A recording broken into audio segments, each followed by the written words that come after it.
Ito po, for me, ay napakagandang paksa, napakahalagang paksa. Sapagkat ang pananalangin po ang isa sa napakalaking pagpapala. Malaking pagpapala sapagkat ito po'y pribilehiyo na ibinigay ng Diyos sa kanyang mga anak. Kung maaalala niyo po, nung kanya pong kausapin ang mga disipulo tungkol po doon sa nag-approach sa kanya, na nagsabi sa kanya, Lord, teach us to pray, as also John taught his disciples. Sabi niya, turuan mo kaming mag-pray, Panginoon. And you know, ang Panginoon ang nagturo sa kanila at nagsabi sa kanila, at dito po natin makikita sa Luke chapter 11 in particular, yung pong model, yung pong pattern ng tinatawag nating prayer. At ang unang-una doon, when you pray, say, Our Father. So, makikita nyo po that in the Bible, it is very clear, it was clearly stated na talagang ang prayer po dinesign for God's children. And it is not right to think that all people are God's children. No. Hindi po lahat ng tao anak ng Diyos. Ang anak ng Diyos po, walang iba kundi ang ating Panginoong Hesukristo lamang. At tayo po mga kapatid, kung tayo po'y nanampalataya sa Kanya, katulad ng mga nag-profess kahapon na nanampalataya sila sa Panginoon. So, ang Biblia po nangako at nagdeklara na sa ating pananampalataya sa pamagitan ng ginawa nating pagtanggap sa Kanya, ang sabi po, John 1:12, but as many as receive Him, to them gave He power to become the sons of God, even to them that believe on His name. So, yun po ang napakalinaw na pagtuturo ng salita ng Diyos, na ang kalagayang magiging anak tayo ng Diyos ay mangyayari lamang kapag tayo po ay nanampalataya sa Kanya sa pamagitan ng ating pong pagtanggap sa ating Panginoong Jesucristo bilang tagapagligtas. So, yan po ay dapat maging klaro sa lahat.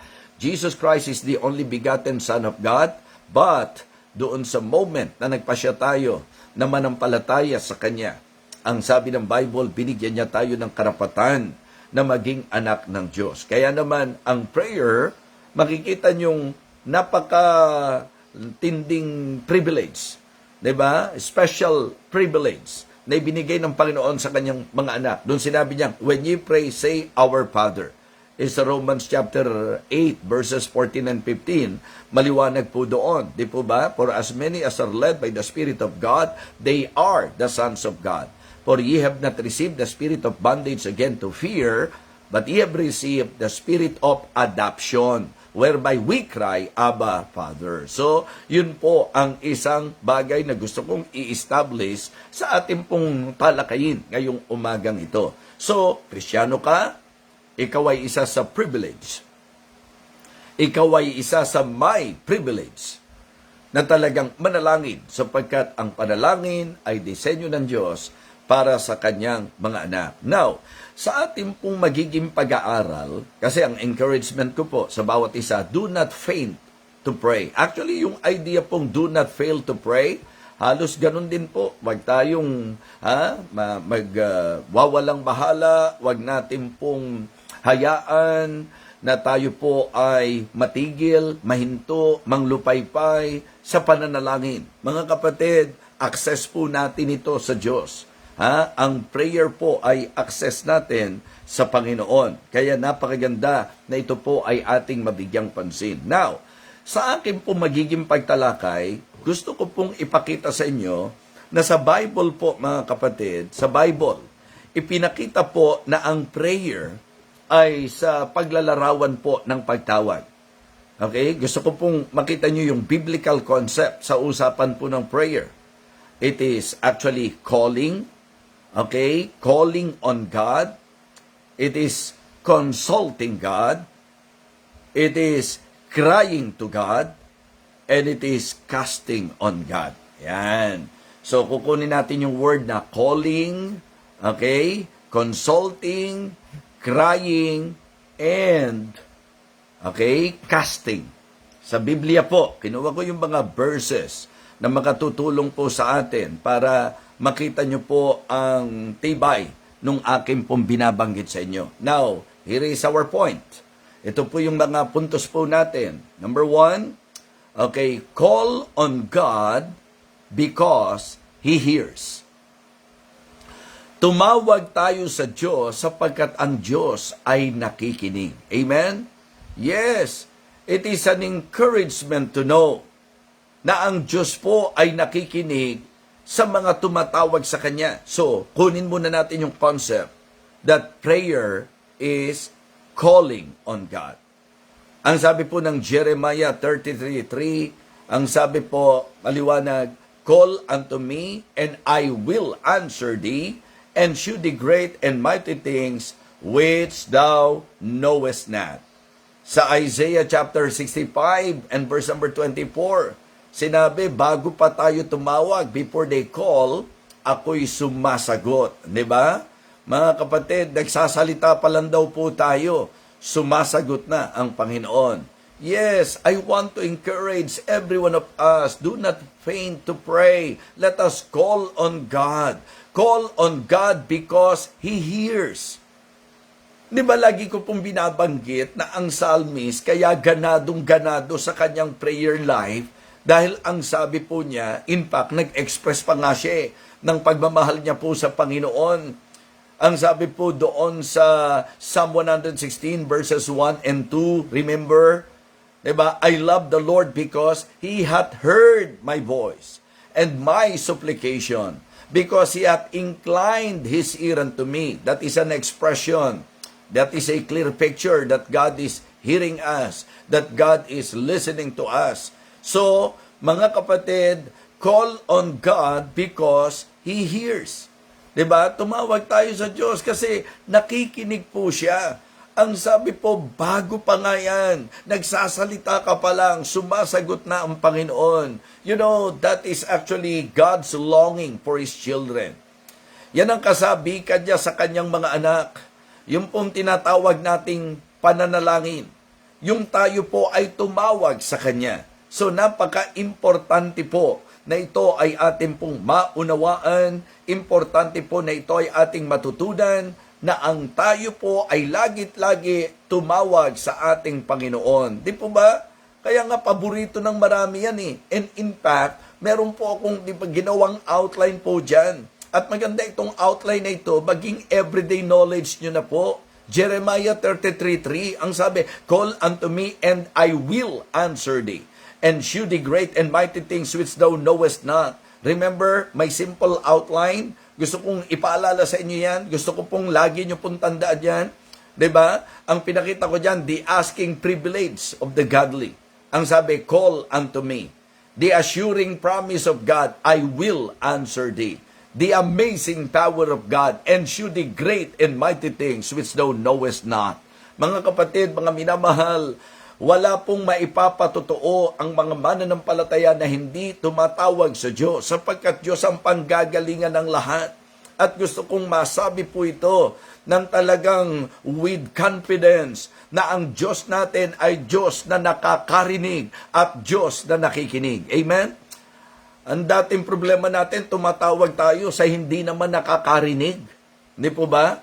So mga kapatid, problema po yan. Pero sa usaping Kristiyano, sa usaping aral ng panalangin, ang sabi ng Panginoon sa kanyang mga alagad, that men ought always to pray and not to faint. Do not faint, mga kapatid, to pray. Why? Because God is listening.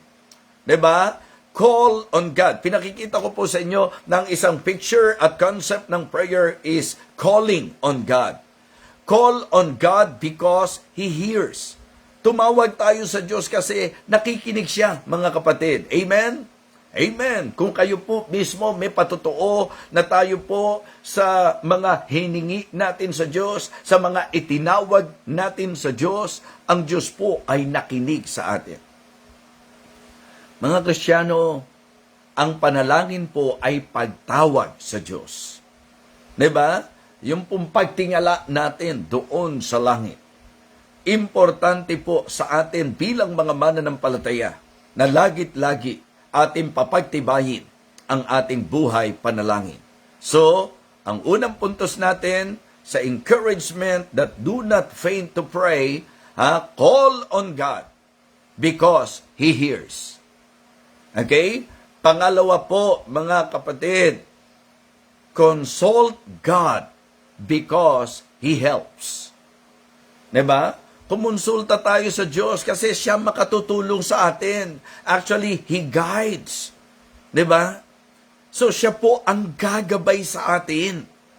Kaya huwag kang hahakbang nang hindi ka kumonsulta. I mean, huwag kang gagawa ng anumang desisyon na hindi mo na ipag-pray. Don't you ever make any decision without you consulting God first.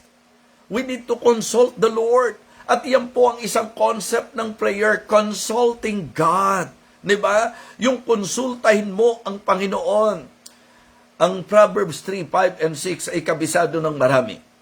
But let me tell you this, I believe, isa sa failure ng marami ay ang application ng Proverbs chapter 3, verses 5 and 6. Ano po ba sinasabi ng Proverbs chapter 3, verses 5 and 6? Trust in the Lord with all thine heart, and lean not unto thine own understanding. In all thy ways acknowledge Him, and He shall direct thy path. Malinaw po na ang sinasabi ni King Solomon, bago ka humakbang, konsultahin mo muna ang Diyos. Mga kapatid, it is always good to be guided. Tutulungan ka ng Panginoon. Amen? Pag sa Kanya ka kumonsulta, mga kapatid, pag Diyos ang nilapitan mo, sa Kanya ka kumonsulta, tutulungan ka ng Panginoon. Alam po natin yan. That is basically the idea nung isa sa pinag-aralan natin. When the psalmist said, I will lift up mine eyes unto the hills, from whence cometh my help. Amen? My help cometh from the Lord, which made heaven and earth. So, consulting God.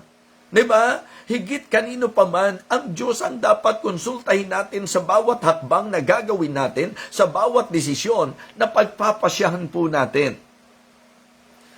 Do not right away decide. Diba? Consult God first. Ano man ang sitwasyon natin sa buhay, una, tawag sa Diyos. Pangalawa, konsulta. Konsultahin natin ang Diyos. Let us approach God. Let us approach the throne of God's grace. Tingala tayo sa langit. Hingi tayo ng gabay sa Kanya. Lord, kailangan ko pong gumawa ng desisyon. Gabayan mo po ako. Tulungan mo po ako sa tamang desisyon na gagawin ko. Amen? Yes. At pag pinag-usapan ng decision making, alam niyo po mga kapatid, ang simpleng payo ko, if doubtful, don't. Kung wala kang kapayapaan ng Diyos, at iyan po mangyayari talaga sa usapan ng panalangin kapag kinonsulta natin ng Diyos. Mga kapatid, mga minamahal, ang sabi po, be careful for nothing, but in everything by prayer and supplication with thanksgiving, let your request be made known unto God. Anong gagawin ng Panginoon? Anong magiging epekto at resulta nito sa atin? Kapag tumawag tayo sa Diyos at kumonsulta tayo sa Kanya, and the peace of God which passeth all understanding shall keep your hearts and minds through Christ Jesus. So nililiwanag ko po sa inyo, kaya magandang kumonsulta tayo sa Kanya, tutulungan niya tayo. Pag sa Kanya po tayo lumapit, tutulungan niya po tayo, mga kapatid. Gagabayan niya po tayo, tuturuan po niya tayo. So napakagandang encouragement. Do not faint to pray. Diba? Ang prayer po is calling on God, consulting God, crying to God, and casting on God. Yan po ang ating pong binibigyang pansin ngayon. Nasa pangalawa na po tayo, di po ba? Ang unang encouragement natin, call on God because He hears. Ang pangalawang puntos po natin, mga kapatid, consult God because He helps. Konsulta tayo sa Kanya kasi tutulungan niya tayo. Amen? Bago magpasya, in all your ways acknowledge Him, and He shall direct thy path. Tingala sa langit, hingi ng gabay. Panginoon, tulungan mo po ako sa gagawin ko. Panginoon, tulungan mo po ako para sa tamang pasya, sa sitwasyon ko, sa pinagdadaanan ko. Panginoon, ito ba talaga ang direksyon mo para sa akin? Panginoon, di ba? Yun po ang dapat maging attitude natin bilang mananampalataya. Okay? Punta na tayo sa pangatlo natin, crying. Di ba? Crying to God. Okay? Una, call on God because He hears. Pangalawa po, consult God because He helps. Pangatlo po, cry to God because He heals. Cry to God because He heals, mga kapatid. Naalala ko po yung sinabi po ng Bible sa Psalm 142 verse 1.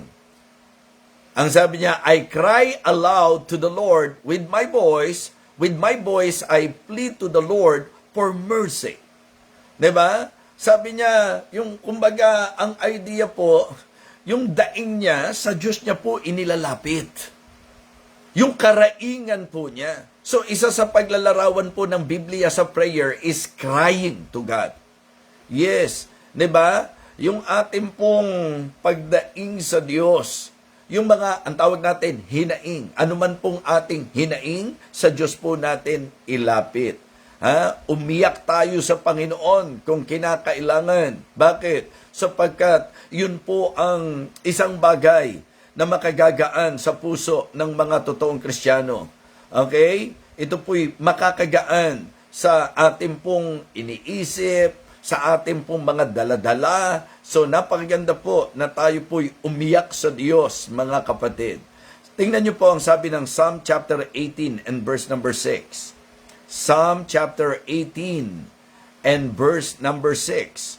Napakagandang talata rin po nito. Ang sabi po niya, in my distress, I called upon God. Nandyan po yung calling. Okay? Pansinin natin. And cried unto my God. So dalawa po sa puntos na ibinibigay ko sa inyo, pinagsama po dito. In my distress, I called upon God, upon the Lord, and cried unto my God. He heard my voice. So sabi ko sa inyo, pagka tumawag, makikinig po siya. Amen? Yes. Ang sabi po, He heard my voice out of His temple, and my cry came before Him, even into His ears. Wala pong daing, hinaing, na hindi lang maririnig mararamdaman ng Diyos. Meron pong isang awit po na ang ganda po ng message niya. Tears are a language. Diba? God understands. So yun daw pong pagluha pa lang natin. Di ba may mga ganong moment po tayo na kapag ka nagpe-pray tayo dahil overwhelmed tayo ng ating sitwasyon, minsan hindi na makabuka yung bibig natin, hindi na makabukas yung ating bibig, mga kapatid, talagang luha na lang. Huwag kang mag-alala, nababasa ng Diyos ang iyong luha. Nararamdaman ng Diyos ang iyong karaingan. Kaya mga kapatid, yun po ang isa sa magandang maintindihan natin. Ano man ang sugat natin sa puso, ano man ang sakit natin sa buhay, mga kapatid, cry to God because He heals. He heals even the broken-hearted. Amen? Kaya kapag kasugatan ka, kapag ka may pain ka, cry to God. Yung pinagdadaanan mo, iiyak mo sa Panginoon yan. Cry to God, mga kapatid, because He heals. Siya ang makakaalis ng pain sa puso mo. Siya ang makakasoothe ng feelings mo.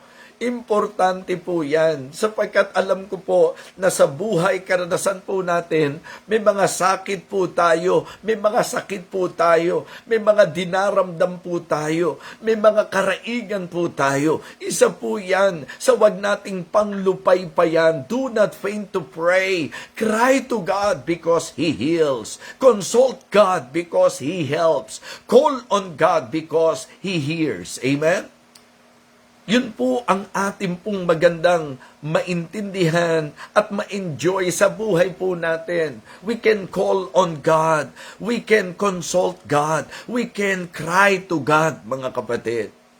He hears, He helps, and He heals.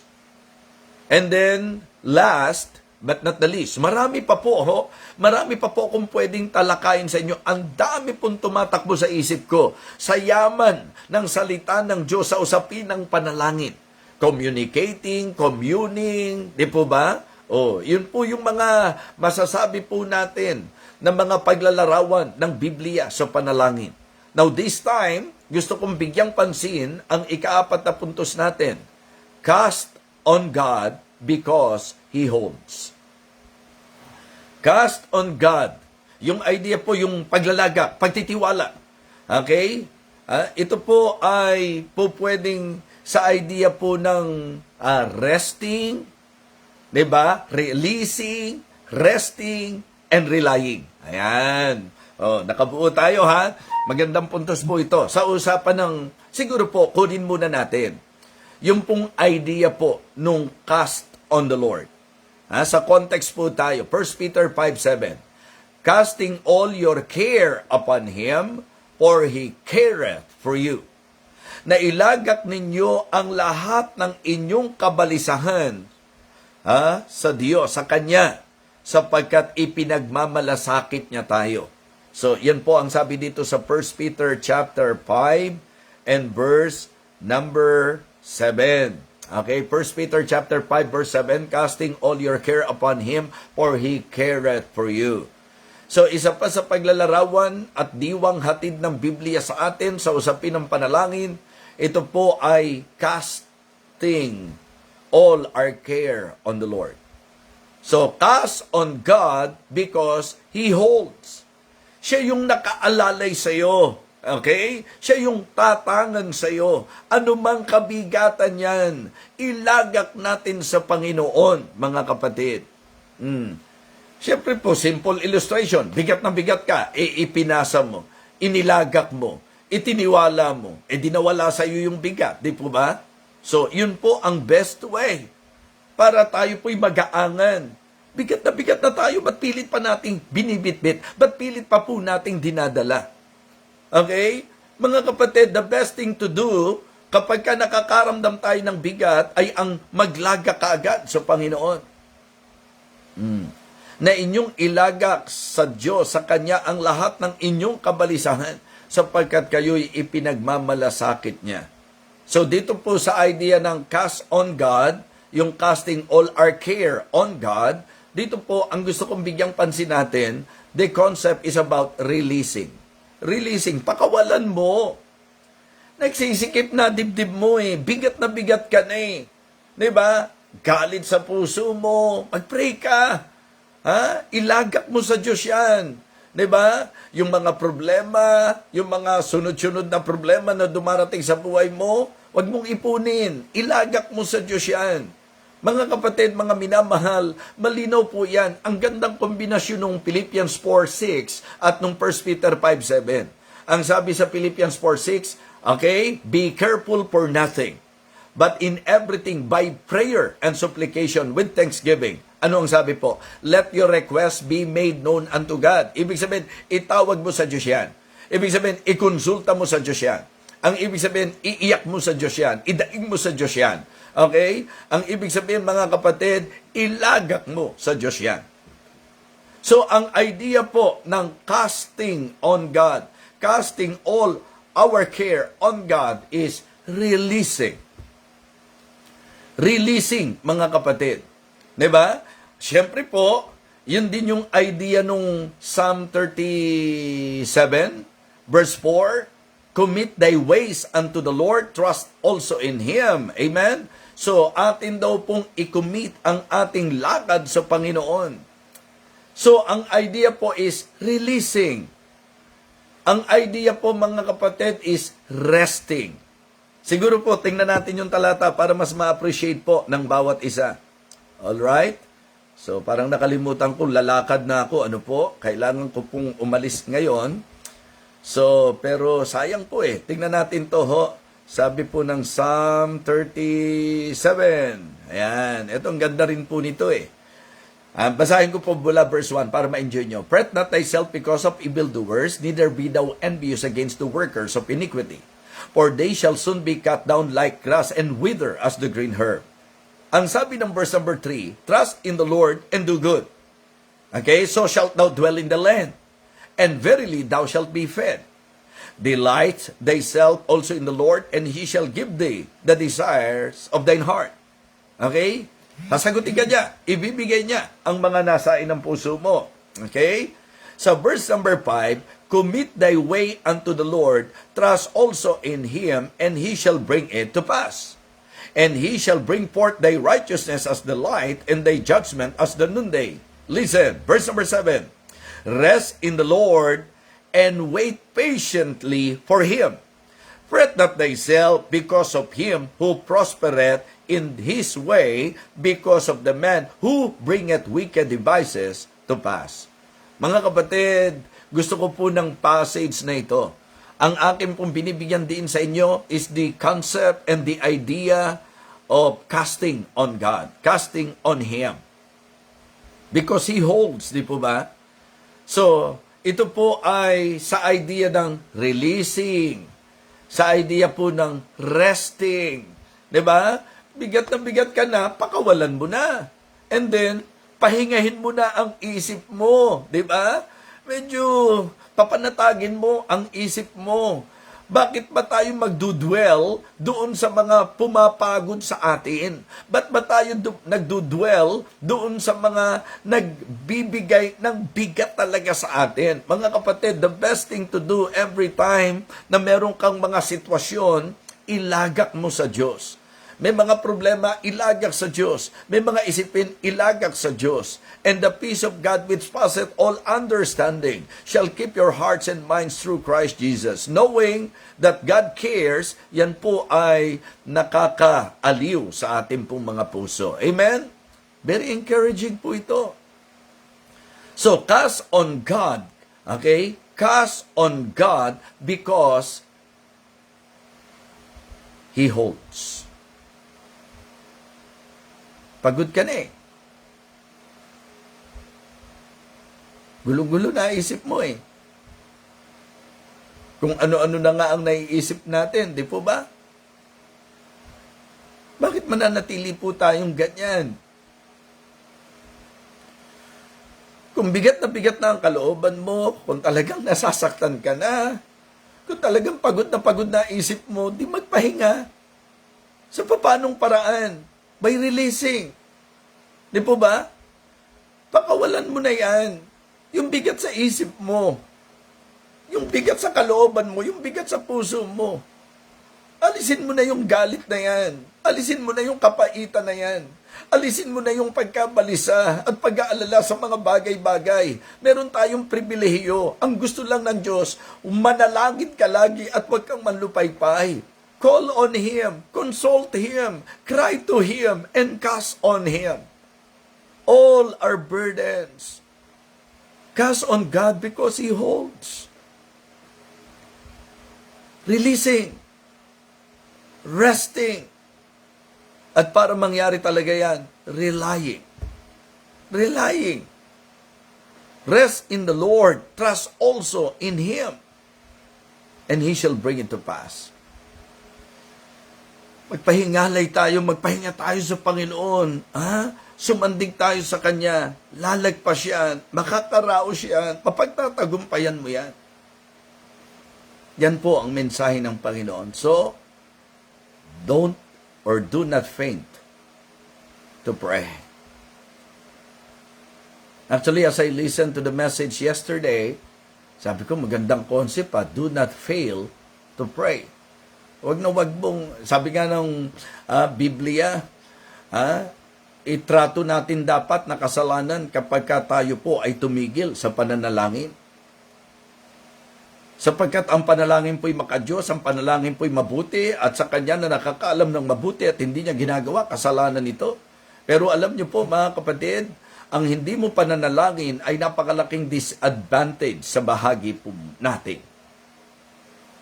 So it is good to somehow discipline ourselves and develop ourselves, mga kapatid, our prayer life. I-develop po natin yan. Let us always call on God, consult God, cry to God, and cast on God.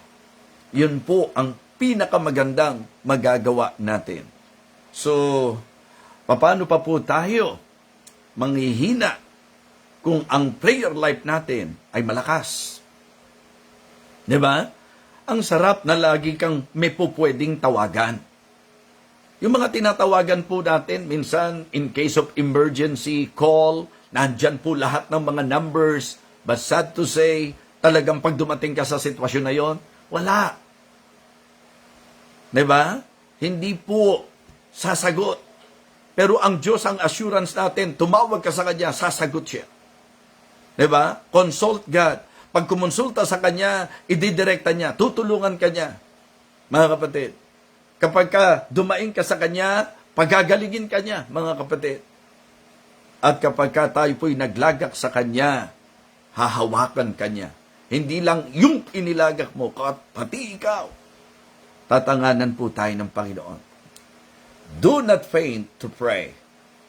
Call on God because He hears. Consult God because He helps. Cry to God because He heals. And cast on God because He holds. Saan ka pa? E di sa Diyos na. Amen? Ano pa? E di tawag na. Ha? Mga kapatid, konsulta na. Ha? Iyak na. At maglagak na. Magtiwala sa Kanya. So, muli po, maraming salamat. Umaasa po ako na maging malaking tulong po sa atin. Ito pong ating tinalakay ngayong umagang ito. Mga kapatid, atin pong laging maging ugali. Ang tumawag, kumonsulta, dumaing at maglagak sa ating Panginoong Diyos. Yan po ang mensahe ng Panginoon ngayong umagang ito at ang aking pong panalangin, nawa, pinagpala po tayong muli ng Panginoon. Hinahanap ko na po ang ating team song, diba? Sapagkat ngayon po ay magtatapos na ako, pero syempre mag-pray muna po tayo. Okay? Let us pray first bago po tayo tuluyang magpaalam ngayon para sa ating pong pag-aaral. Let us pray.